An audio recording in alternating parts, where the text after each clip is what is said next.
Giving even when you have nothing.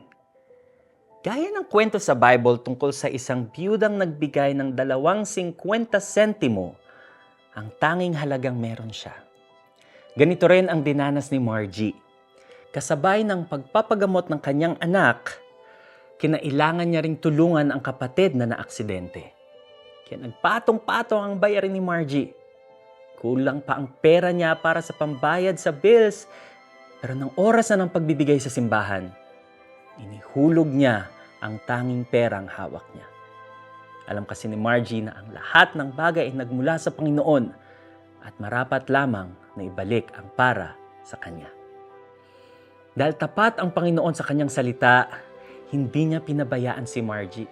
Kalakip ng pagsunod ni Margie sa salita ng Diyos, nabigyan siya ng medical assistance ng ilang government agencies para sa kanyang anak.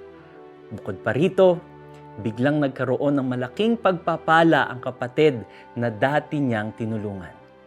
Kaya naman, nakapagbigay pa ito ng pera kay Margie. Kabilaan din ang tawag ng kliyente sa kanya at may malalaking proyektong ibinibigay sa kanya. Ang perang natanggap ni Margie, higit pa sa kailangan niya para sa buwang iyon. True to His promise, when we give something to God, He gives back beyond measure.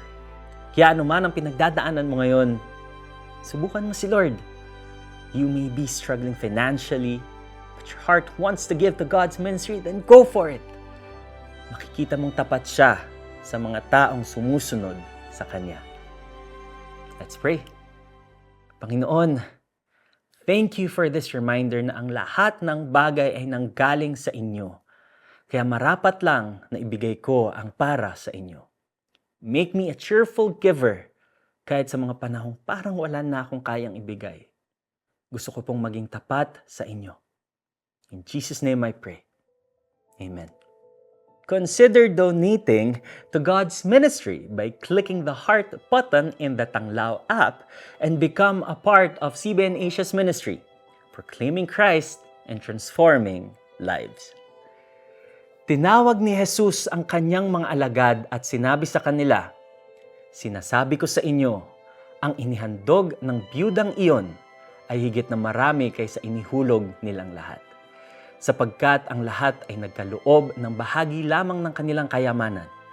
Ngunit ang ibinigay ng biyudang iyon, bagamat siya'y mahirap, ay ang buo niyang ikinabubuhay." Mark 12 verses 43 to 44. Ako po si Neo Rivera. God bless you.